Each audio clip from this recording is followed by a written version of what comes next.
And the ballots will begin mailed out to all of Denver on March 13th. Now, if no candidate wins more than 50% of that election on April 4th, there will be a runoff of the top 2 candidates on June 6th. Let's also get into the ground rules for tonight's debate. First and foremost, we will have 5 different topics with 4 questions each. Now, we will not ask each question to each and every candidate. That's 16 answers to all those questions that get a little tiresome. However, we will call upon 4 candidates to answer each question within each topic. Each candidate will be heard for an answer for every topic. We'll go through, we'll also have some yes/no questions throughout the debate. There will also be a closing statement. There will not be an opening statement. The closing statement will be 1 minute, so that our audience knows if you have 16 candidates, we only have the room for 2 hours. The answers will be 30 seconds. So they will be getting a time cue here in front of them from our timekeepers. They'll also hear from me if they've gone over, so that you'll know in our audience here and at home if they're staying on time. Finally, there's also, when you have 16 candidates, you need to get pretty creative when it comes to rebuttals. And our secret for rebuttals this time will be these 3 little blue cards. The reason they're important is each of these represent a 30-second opportunity for our candidates. At the end of each question, I will ask if anyone has a rebuttal. They can then offer that. You'll see most questions at the podium closest to me, and then the podium furthest from me will be the rebuttals. There are only 3 rebuttal cards for each candidate, and these also count if you wanted to refute a rebuttal. So once those 3 are exhausted, that's it. Then we'll get to our closing statements. That's how it's going to go tonight. We're so grateful that you're here. We have welcomed our candidates. Let's get started. Let me do one more ground rule. I mentioned to our live audience here, I'm going to mention to our audience online as well. We have asked our audience to, out of respect to our candidates and everything they have to say, that they remain quiet throughout the debate. They've had a chance to welcome our candidates. They'll have a chance to thank our candidates at the end. Until then, the only voices we'll hear from our candidates and myself. Okay, let's get started. Our first topic tonight will be affordable housing. The first candidate that will join us for their answer is Trinidad Rodriguez. Trinidad, our first question in affordable housing is this. Regis University will send hundreds of graduates into the world later this spring, but very few of them will be able to afford to stay in Denver after graduation. What do you plan to do to help more young people be able to afford to establish lives here in Denver? Thank you for the question. My vision for affordability in Denver is to start by accelerating the delivery of more different types of housing, diverse supply and more total supply. Having spent 3 years working on our current version of Blueprint Denver, volunteering my time, we set forth plenty of opportunity to do that. We also need to work on opportunities to boost total income. That is pathways where people can invest in themselves and their knowledge. Thank you. That was Trinidad Rodriguez. Do we have a rebuttal? Thank you. Robert Treta, the rebuttal. Yes, my question for Trinidad would be, since you were in charge of Blueprint Denver, tell us more about why ADUs were not considered during the Blueprint Denver drafting period. It would have added a lot of density to the city, and now the city council is backpedaling now on the issue of having ADUs available for the whole city of Denver entirely. Why was that not considered? Denver City Council was actually working on implementing ADUs, and at the time, including in the neighborhood I grew up in West Denver, it was a pilot program. The assurance that was given to the Blueprint Denver task force was that the results of the pilot, the project was ongoing. But let's get to the real issue, which is our cost of housing has gone up by twice as much over the last 10 years as our incomes. Let's focus on income. That can't be taken away from people. Okay, thank you. Further rebuttals? Let's move on to our next candidate. Next candidate is Leslie Herod. Leslie, the question again, what do you plan to do to help more young people be able to afford to establish lives in Denver? Well, as someone who came to Denver as a young person right out of college, I will say firsthand I would not be able to hold elected office in Northeast Denver if I had to pay the prices that we have to pay today. It is extremely important that we have more diverse housing stock so young people can become first-time home buyers and build generational wealth so they can get on their way. We do that by having, yes, more diverse housing stock. Also, by using Denver's land owned by Denver, DPS, and RTD to build diverse housing across the city and county of Denver so that you can afford to live here and thrive. Thank you, Leslie. Rebuttal? Robert Treta, that's your second rebuttal. Do you think that the city and county of Denver is building housing in a cost-effective way? And explain to me how exactly they are doing that. It's a question, Leslie, you can decide to use one of your rebuttals, or we can move on. Okay. Thank you. We'll be moving on. Any further rebuttal? The next candidate will be joining us is Thomas Wolf. Thomas, your question: what do you plan to do to help more young people be able to afford to establish lives in Denver? So what's driving the cost is an imbalance in supply and demand. There's too much demand chasing not enough supply. Supply is being constrained by a number of things. One, at the state level, is the builder risk liability, which needs to be diminished. And it's also, also tied to how slow things get through planning and zoning at the city. That needs to be expedited, and anything else that is an impediment to getting more product out on the market. Thank you. Robert, you're the next rebuttal. This is your last card. Yeah, I know about supply and demand, and I know about the permitting problem that is going on right now. And it's been going on for 15 years. And it's severely impacting inventory on the market. People are having to wait a whole year for a building permit that used to take 1 day. So therefore, taking a lot of inventory off the market, I'd like to know what you're gonna do about that. How are you gonna remake the building department? You know, what are your plans for that? Sure. In financial analysis, a lot of it anymore is done through AI and machine learning. So that's a lot trickier to do a balance sheet of an entire corporation. I think a lot of those tools can be enacted for the city permitting process. The city permitting process should be the last step, and it should be really kind of a rubber stamp. The people who are capitalizing this development are taking the risk. Their feet are being held to the fire by their capital providers and all of the other liability associated with that to get it done. The city needs to streamline that entire process. Thank you. Further rebuttal? Let's get to our next candidate for the same question. Debbie Ortega is our next candidate. Debbie, the question again: what do you plan to do to help more young people be able to afford to establish lives in Denver? So one of the first things I would do is address the permitting problem. We have many affordable housing projects in the pipeline waiting to get their permits. So that needs to be fixed, number one. I want to see the city of Denver do manufactured housing and be able to do that on public lands where we can bring the costs down by 40%. We could do both for sale and rental housing, creating wealth building and opportunities for young people from not just Regis, but across our city who have left our city and want to come back and live here. Thank you. Rebuttal? Terrance Roberts, rebuttal. The first one, we'll go to the border. Yes, my question to Ms. Ortega will be, what are your thoughts about more public/social housing and bringing a public banking system to pay for it for students that go here for Regis or on our unhoused neighbors, and what have you done about it since you've been on city council for all these years?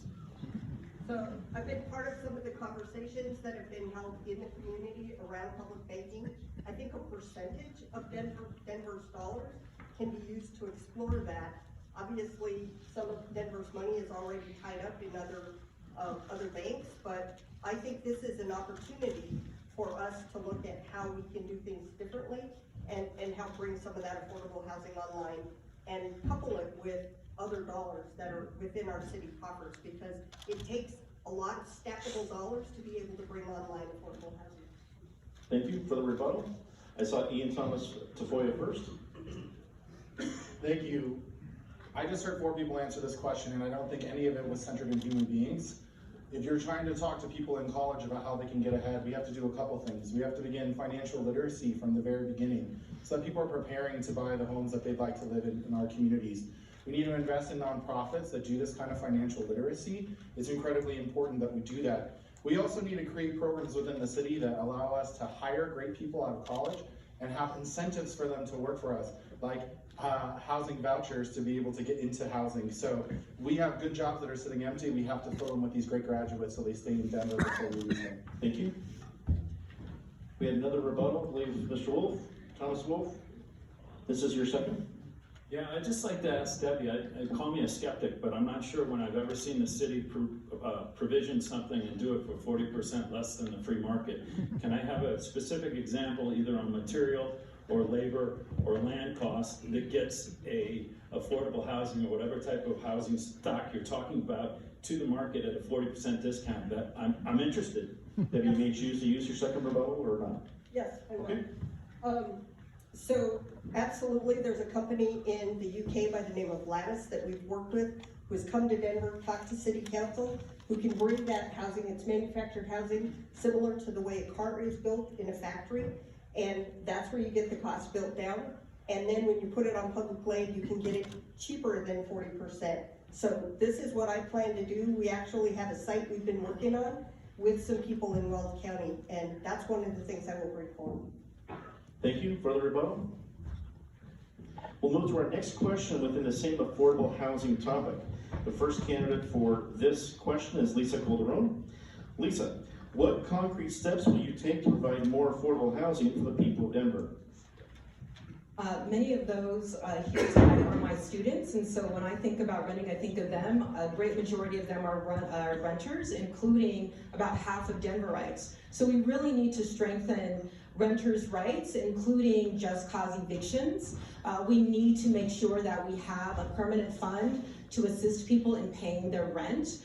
The other thing is we want to keep our elders in their homes as well. We need to do something about bad acting HOAs who are taking housing without a fair process, and we need to be able to do it without going through the court system. Thank you. Rebuttal? Next candidate will join us is Jim Walsh. Jim, same question. What concrete steps will you take to provide more affordable housing for the people of Denver? So I think that this question we should be asking something else. The question we need to be asking is, why do we have such a massive disparity of wealth in this city? Why? And so my efforts as mayor would be to be an ally to people who need resources, which means union density. It means a universal basic income program that's expanded. It means a minimum wage that's a living wage, and on and on and on. Thank you. Rebuttal? Next candidate will join us is Ean Thomas Tafoya. Ian, question, what concrete steps will you take to provide more affordable housing for the people of Denver? I'd like to start by just welcoming others to go onto our website, take a look at what our housing plan is. It's going to be impossible for us to get in 30 seconds concrete plan. What I will say is the city has plans, and I'm tired of the city not putting their plans into action. Consultants get paid millions of dollars every few years to come and remake a plan instead of us actually putting it into action.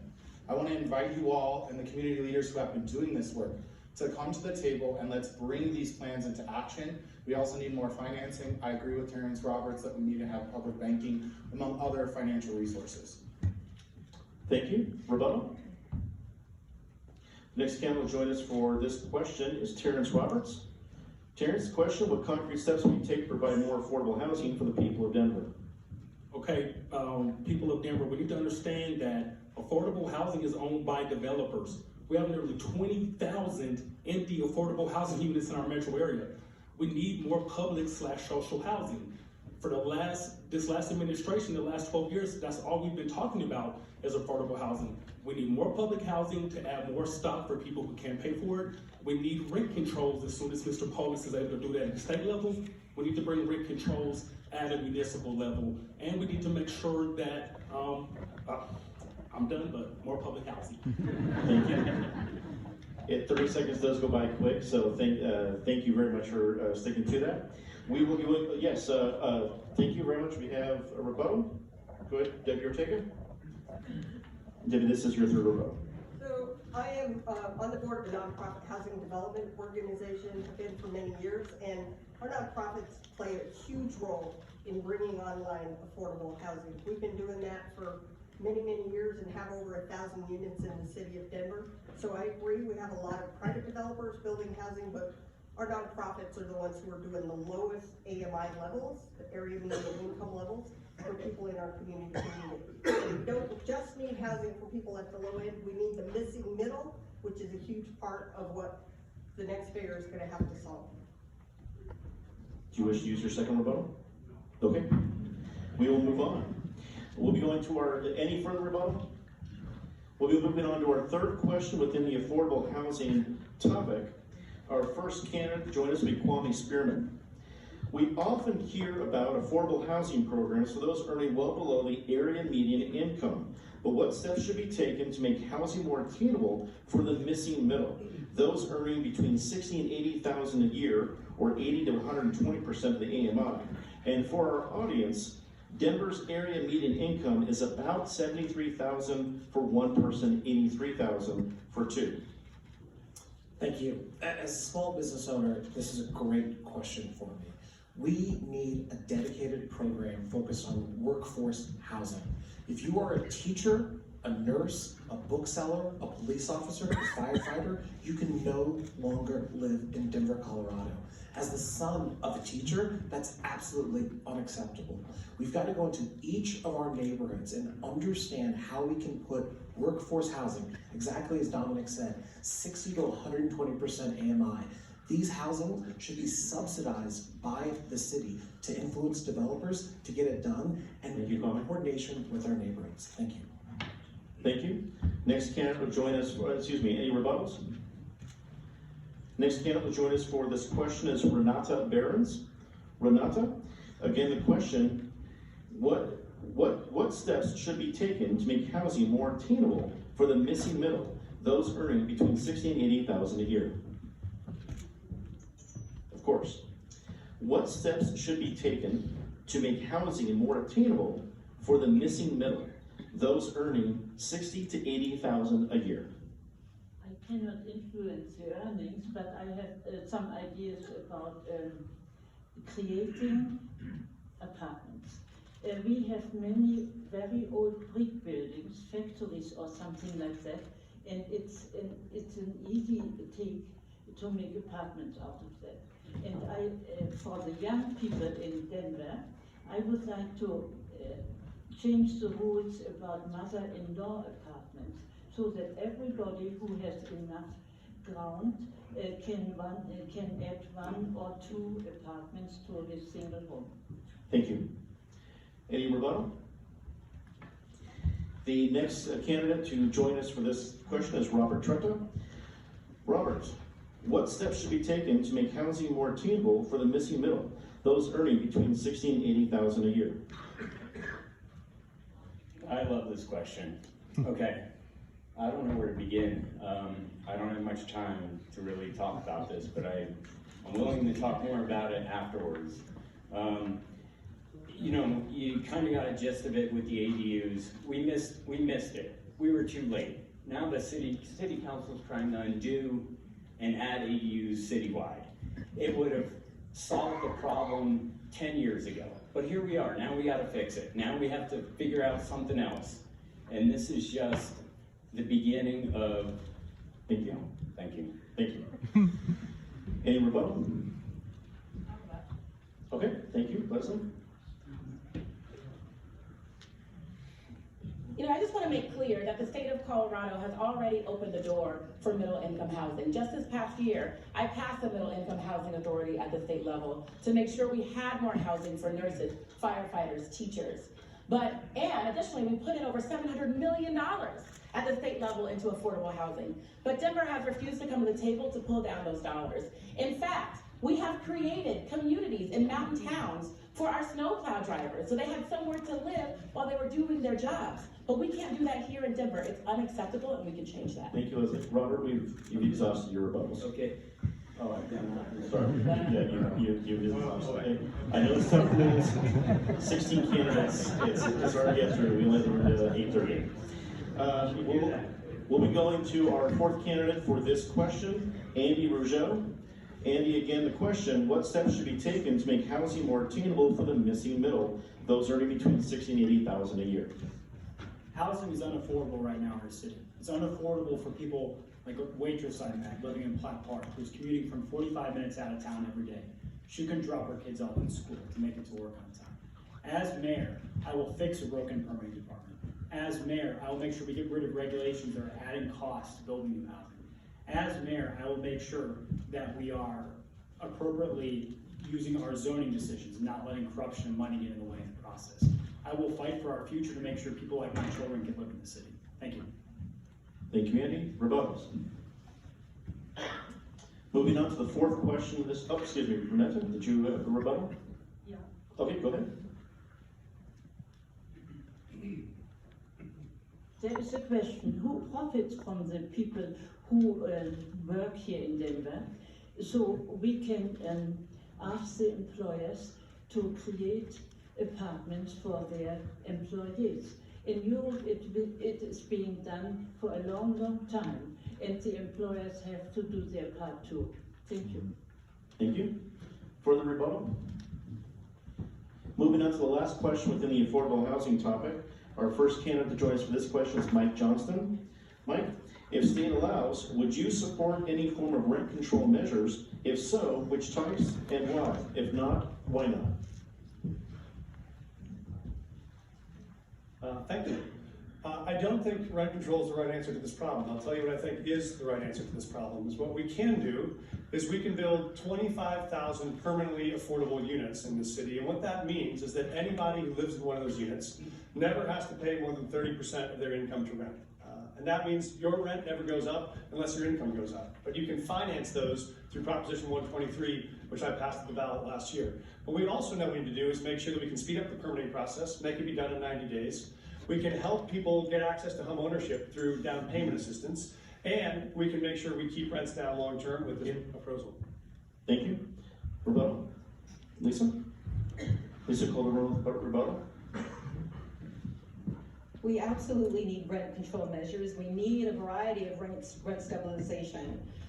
As rents are going up year after year, renters don't have rights to stop that. What we hear are the voices of the apartment association lobby and also the real estate lobby in trying to keep rents not regulated. So, you know, I used to be able to afford a 2-bedroom apartment when I was a single parent. That is not a reality here for people today. So we need to do more for renters. Thank you, Lisa Calderón. Further rebuttal? Our next candidate answering this question is Chris Hansen. Chris, if state law allows, would you support any form of rent control measures? If so, which types and why? If not, why not? Yeah, thank you. I don't believe rent control is the answer, and here's why. We are 40 to 60,000 units behind in Denver right now. We are massively behind in being able to have accessible and affordable housing, and rent control in every city that's been used in immediately stops the creation of new supply. It stops investment.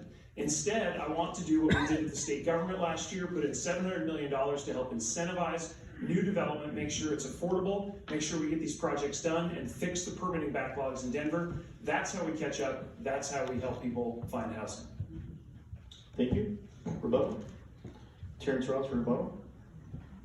Where is the $750 million going to come from? Because it cannot come from our public. It cannot come from our public safety budget or from our general fund.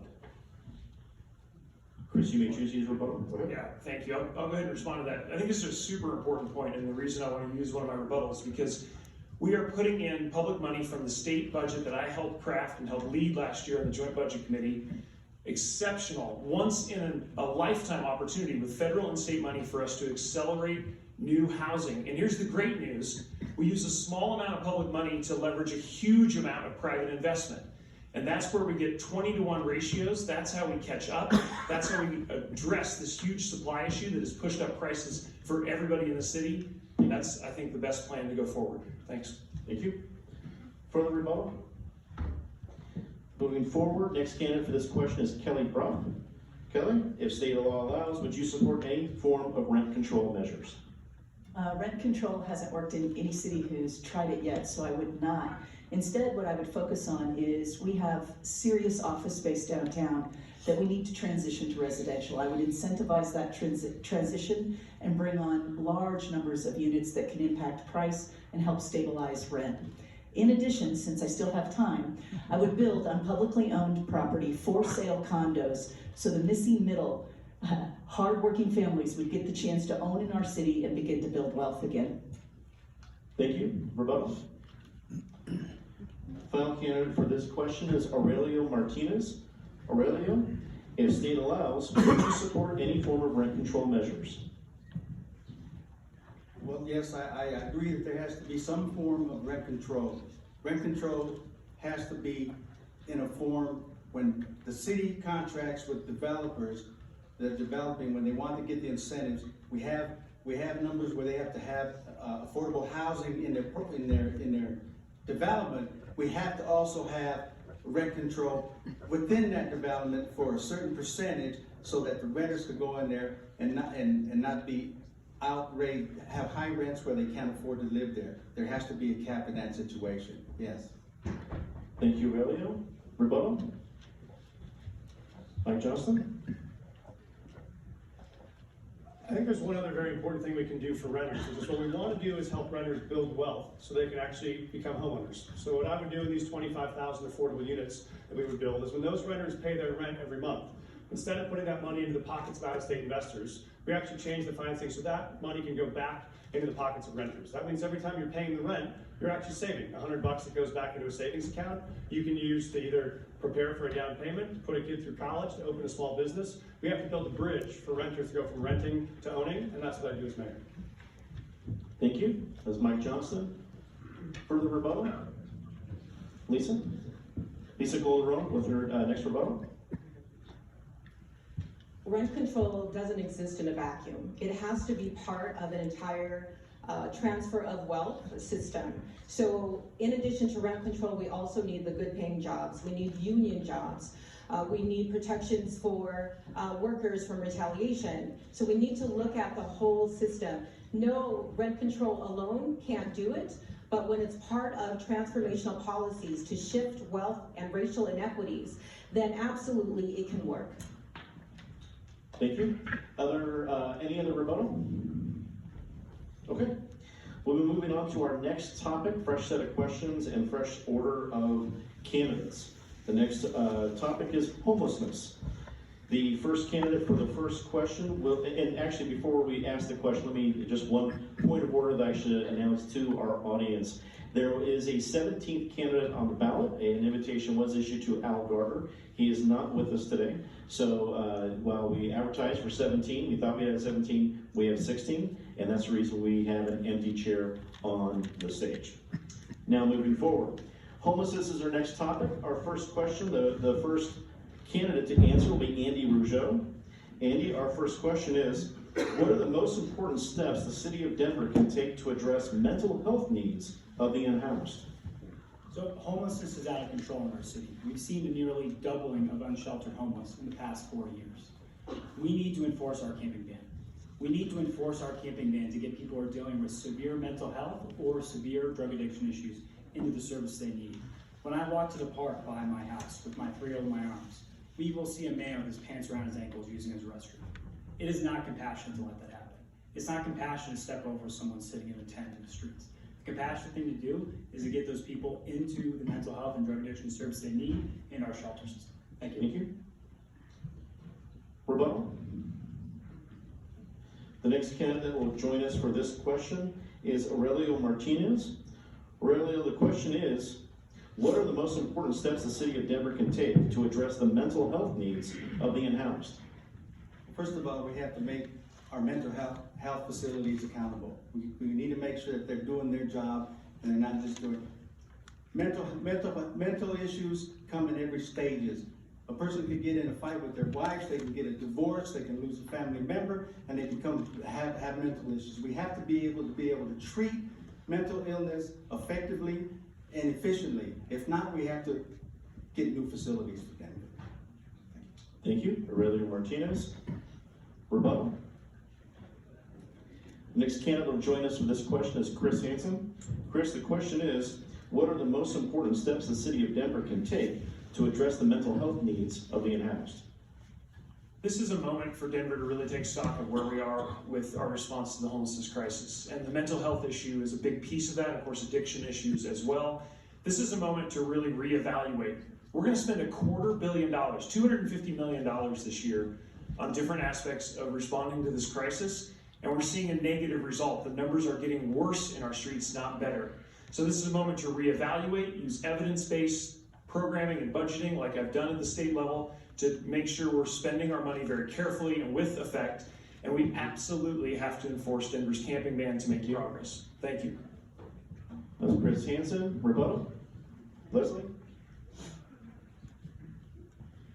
Thank you. You know, I think a lot of folks are talking about what we can do around, or that we need more mental health instead of talking about what we've done to create more mental health. I'm proud to have created Caring for Denver, the state's largest mental health organization now in the state of Colorado, giving out over $100 million worth of mental health and substance misuse services for those in Denver who need them. In our program, in the folks that we have funded, 86% of people have not returned to prison or the streets when they get services. That's what we need to do. Additionally, I work with others in this room to create STAR, Support Team Assisted Response, and we'll come back to that. Thank you. Thank you. Thank you. It's Leslie Herrick. Further rebuttal. Debbie, I'm sorry, you're out of rebuttals. So because they were against me, they went against me? I know it's an imperfect process, but it's 16 candidates with your best. Other? Jim? Jim Walsh with rebuttal. I think this issue has to begin with ending blaming of unhoused people for their situation. So how can we help the mental health of people who are unhoused? We can stop sweeping them. We can stop criminalizing them. We can stop jailing them. We can invite unhoused voices to tables that make policy. Thank you, Jim Walsh. Further rebuttal. Trinidad Rodriguez? No? Okay. Request pool. Any further rebuttal? The last candidate will join us for, Renate, please go ahead. Thank you. We can change the divorce laws so that nobody who is the weaker part in a divorce gets homeless. And homelessness is our problem that we cause, not the homeless people. Thank you. Thank you, Renate Behrens. Further rebuttal. The last candidate for this question under homelessness is Ean Thomas Tafoya. Ean, the question again, what are the most important steps the city of Denver can take to address the mental health needs of the unhoused? The most important thing we can do when we talk to people who work in mental health services is to create stability in housing. People need continuity of care. It's proven time and time again. If you talk to a social worker and they find somebody and get them into services, and then they're in outpatient care, and 5 months later, or 5 weeks later, or 5 days later, they have to move to another place, their property is destroyed, their licenses are missing. It's impossible for us to have continuity of care. We have the money and the resources for mental health services. We have to create stability in housing for individuals. I presented a plan to do this to the mayor during the pandemic. Thank you, Ian. That's Ean Thomas Tafoya. Rebuttal.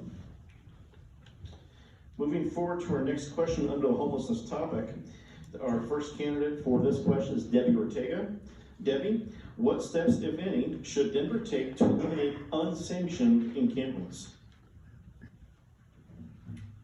So first thing I want to make it really clear that we have $40 million a year that we get in mental health dollars and $40 million over an 18-year time frame of opioid abatement dollars. We have to be using these dollars wisely in addressing the needs of the individuals who are unhoused in our community. And we also need to be looking at single room occupancy housing as one of the tools for people who come out of homelessness, who get into housing and need that community environment. Thank you. Rebuttal. Next candidate will be answering this question is Jim Walsh. Jim, the question, What steps, if any, should Denver take to eliminate unsanctioned encampments?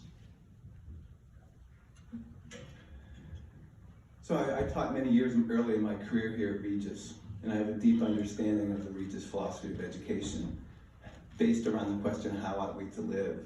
And I think this is the question for entire society when it comes to folks who are most vulnerable. And that means ending the criminalization of people and getting people housing. There are societies, countries, cities in the US who have done this successfully. We have models we can follow. Thank you, Jim Walsh. Rebuttal. The next candidate joining us for this question is Kelly Brough. Kelly, what steps, if any, should Denver take to eliminate unsanctioned encampments? I've made a commitment to end unsanctioned encampments my first year in office. In essence, we have to stop sweeping people endlessly from neighborhood to neighborhood and instead get into safer locations. Temporarily, I'll create sanctioned camping sites so we can build, until we can build the housing and shelter we need. I won't do it alone. I'll do it with the region, focused on data and prevention so we can get ahead of this issue. 5 city mayors in the metro area have endorsed my homeless plan. Thank you. That was Kelly Brough. Next rebuttal. Andy Rougeout, rebuttal. We just heard multiple candidates with power in the city say the problem is not what they've been doing. We've heard multiple candidates say the status quo will work. That is wrong. We need to actually start enforcing our camping ban in our city to get the people into the mental health and drug addiction services they need. I talked to a woman at Platt Park whose brother suffered from schizophrenia. Every day when he was homeless, they prayed that he would be arrested so they have a chance for that family to connect with him again. We need to enforce our camping ban, and as mayor, I'll fight for our future by doing that. Thank you. Andy Rougeaut, rebuttal. Ean Thomas Tafoya. Well, I'm grateful that now Kelly has decided to join us and deciding that ending the sweeping and finding solutions for people will really work. For the last 10 years, we have been doing the work. We've offered solutions to the mayor, and we've gone to the Denver Regional Council of Governments to bring them in. I'm really excited that you agree with us now, Kelly, and I'm happy to collaborate with you. Ean Thomas Tafoya, further rebuttal. Kwame? I think we need to reframe this conversation. There are 2 types of groups when we're thinking of our homeless population. There are people who the system is failing, and we've got to continue to innovate and offer services to those people. But there are also people who are exploiting the system. Hearing that sweeps don't work is bad leadership. A CEO would find that whomever was accountable for it and replace them. We have got to clean up our streets. Our businesses, our neighborhoods are dying, and it needs to happen right now. That was Kwame Spearman. Further rebuttal. Lisa Calderón. This is your 30. I've been a 20-year provider of people who are unhoused, first with domestic violence victims for 12 years as a legal director, and then running the city's reentry program. We have to stop blaming people who are poor. 94% of the people who are surveyed on the street today want to be housed. So these mean-spirited attempts by keeping the camping ban, when we know we have 10 years of data that it doesn't work, we have the worst homelessness than we've ever had. It's time to do research-based, and I would replace the sweeps with crisis intervention responders. Thank you. Lisa Calderón. Further rebuttal. Kwame Spearman. I am a small business owner. I own the tattered cover. Some of my employees are housing insecure themselves. We have to invest in innovation, but we also have to acknowledge that in this city right now, there are people who don't want to live in homes. We can build as many homes as we want, and if people do not want to go in those homes, we are going to have to make tough decisions to keep our streets clean. We need a leader who every day wakes up and has to make those tough decisions. But respectfully, I don't agree that every single person is in that situation simply because the system is failing them. Thank you, Kwame. Kwame Spearman with the rebuttal. Further rebuttal. Aurelio Martinez. I just want to say one thing, is we have to stop thinking shelters, shelters, shelters, and we have to start thinking solutions, solutions, solutions. I had the opportunity to visit an assisted housing building. And what they do is their assisted housing isn't for handicap, and it isn't for, it's especially for the homeless. And what they do is they don't put them in a shelter, they bring them and they put a house under their feet so that they can gain. Thank you. Thank you. 30 seconds goes fast. Thank you, Aurelio. It's Aurelio Martinez, rebuttal. Kelly Brough. Am I rebuttal or am I? This is rebuttal number 1. Yeah, do I go here because I started? Next podium. There you go. Good question. You start the question. Go ahead. Let's be really clear about it. To end unsanctioned camping, the courts are clear about this too. These are people who have no place to go. You must provide a safer place for them to go. So temporarily, we provide sanctioned camping locations until we can build the housing and shelter they need. And do it as a region so we are more effective and long-term have the real impact we want to have. Thank you, Ms. Kelly Brough. Further rebuttal. The next candidate that will speak on this question is Kwame Spearman. Kwame, it's a random order. The question again, what steps, if any, should Denver take to eliminate unsanctioned encampments? I want to be super clear. Our portfolio right now of the organizations that are trying to help people is not doing or are not doing their job. I'm on the board of Urban Peak. They focus on people who are 14 to 24. Every single organization needs to have a specific focus on how they can help people, and we need to do a better job of giving people the option to go into those programs. But there are people on the streets right now who are not going to take that option. And we've got to make some choices on how we are going to get our city back on track. Thank you. That's Kwame Spearman. Further rebuttal? Okay, we're moving on with our next question under the homelessness topic. Our first candidate to join us for this question is Leslie Herod. The question, does the city of Denver need to offer more drug and alcohol treatment options for the unhoused? Absolutely. Again, this is why I created STAR. I want to back up and say that my sister spent 30 years in and out of the criminal justice system because of addiction, because of drug issues, and because we failed her, right? If she would have gotten help from the beginning, she would not be in the system for 30 years, and the kids would not have been in child welfare, my nieces and nephews. We've got to provide more treatment services. Again, this is why I created STAR, Support Team Assisted Response. Now we have an alternative to 911. When someone is in a mental health crisis, we get an EMT and a mental health professional now in Denver. That is effective. We've got to provide more solutions for people who need them. Thank you, Leslie Herod. Rebuttal? Kwame Spearman?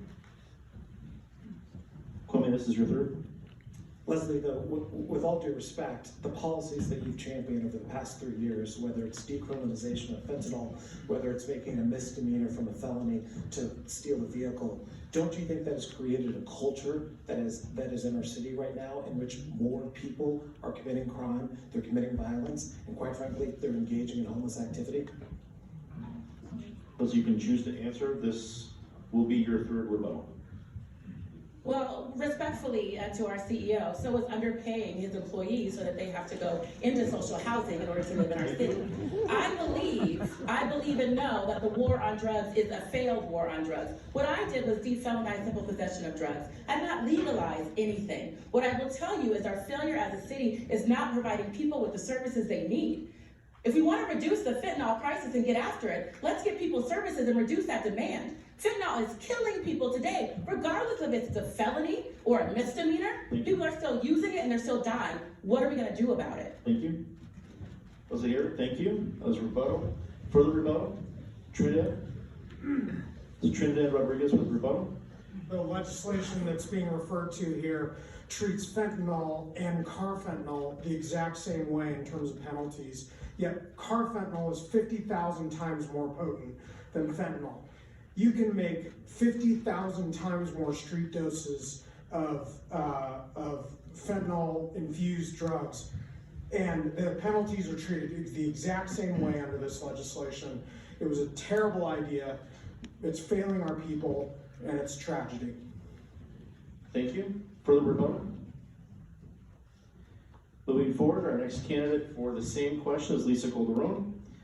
Lisa, the question, does the city of Denver need to offer more drug and alcohol treatment options for the unhoused? Absolutely, and I also want to give credit to the community organizers who helped to push for the STAR program, who researched it, the Denver Justice Project and Dasher. It was a lot of work for communities to come together. We also need to focus on trauma. When we talk about unhoused people, not everybody is drug addicted. Not everyone has mental illness. In fact, a lot of people are working people. They are in their cars. We need to expand the Safe to Park program. We need to have a continuum of options and not overly focus on the visible homelessness. Thank you. Thank you. Rebuttal. Next candidate joining us is Mike Johnston. Mike, the question again, does the city of Denver need to offer more drug and alcohol treatment options for the unhoused? Yeah, the reason why the current approach we're using is not working is you can't move people off of the street if you have no place for them to go. What we know we actually have to do is provide permanent supportive housing for people to move to. No one should be homeless in the city. We have a moral obligation to make sure everyone has a place to stay. And we can put an end to people having to sleep in parks and public places. The way we do that is by opening micro communities where you can put 40 to 60 tiny homes. I would build 10 to 20 of these around the city where people can have built-in wraparound mental health services, addiction treatment, workforce training to get back on your feet. Thank you. Rebuttal. Andy Rougeout. So the program Mike is talking about has failed. Social impact bonds, which is a program the city did, failed. People who were put into housing straight off the street were more likely to die than people who stayed on the street. Think of that. Someone we took off of the street was more likely to die if we put them into housing because we didn't get them the mental health and drug addiction services we need first. We are wrong if we're treating this as a housing problem. This is a mental health and drug addiction problem. That's why we need to enforce the camping ban. And I promise, as mayor, I will fight for our future by doing that. Thank you. Further rebuttal? Mike Johnston, is your second? Sure, because I think facts matter, so I'll come back. It turns out there's a myth that people that are homeless don't want access to services. When we opened this offering to people for 300 spots, 800 people signed up and said, yes, I want a house. And of those 300 people who were in housing, a year later, 86% of them were still successfully housed. We know this works. We know there are folks that are struggling, that are trying to get a leg back up, and when you can put them into safe, stable, dignified housing with their own cot, their own kitchen, their own bed, their own place, they feel a sense of pride and opportunity. That's when we get back on their feet. That's what we can help people do. Thank you. Further rebuttal? Moving forward, next candidate to answer this question is Renate Behrens. Renate, the question again, does the city of Denver need to offer more drug and alcohol treatment options for the unhoused? I think so too, but generally said, most of the unhoused people are not mentally disturbed. They are just poor, they just had a divorce or something of that difficulty and cannot find a home. And I think for these people who are not mentally disturbed, they should have financial education, because not to being able how to do their finances, that's often the reason. Thank you. It's Renate Behrens. Rebuttal. Jim Walsh.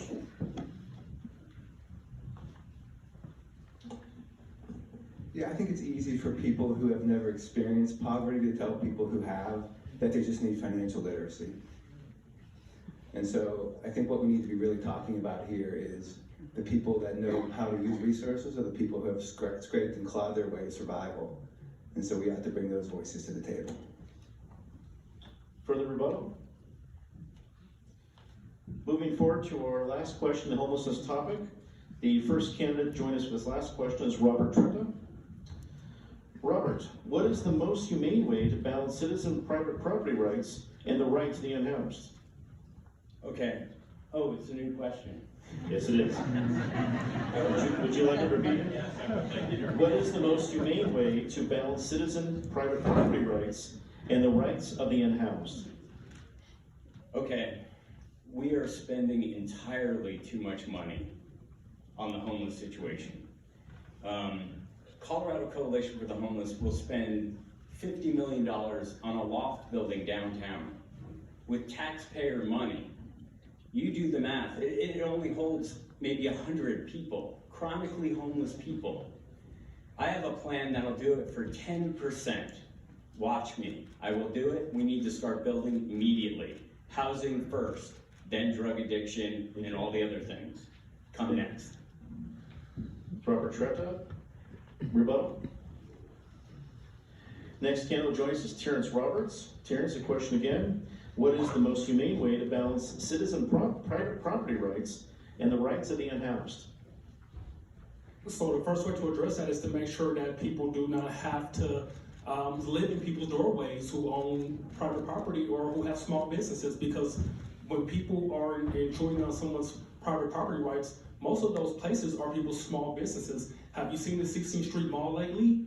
We need to make sure that people have somewhere to go, to where they don't have to live outside, to where we don't have to have the issue of people intruding on people's property rights because they have their own property with more public/social housing. Thank you. Terrance Roberts, further rebuttal. Moving forward, next candidate joining us is Thomas Wolf. Thomas, the question, what is the most humane way to balance citizen private property rights and the rights of the unhoused? It has to be shelter. The existing folks that are elected and have been working on this, the law against encampments has been in place for 10 years and has not been enforced. I'm sure it was passed for the obvious reason. Here's an example. We have a old jail in town, which is habitable. It's warm, lit, and everything else. The most inhumane thing we can do is it's housing confiscated cannabis right now. It's the most inhumane thing we can do is not use that for that person on the street. Thank you. Rebuttal. Last candidate joining us for this question and this topic, Trinidad Rodriguez. Trinidad, the question, what is the most humane way to balance citizen private property rights and the rights of the unhoused? My plan is to, on my first day in office, declare an emergency with respect to people living and dying unhoused on our streets. 853 people have died in the last 5 years alone on our streets. This is personal for me. I remember when I was 11 years old and realized what it meant that my godfather was homeless with addiction. I thought, all I hope for him is that wherever he is, someone will protect him from himself and from others if he's vulnerable. Thank you. Rebuttal. Okay, we'll be moving on to our next topic. So fresh set of questions, fresh order of candidates. The next topic of this debate is crime. Our first candidate to join us will be Renate Behrens. Renate, your question is, what are the most important steps to prevent youth crime and the growth of gangs in Denver?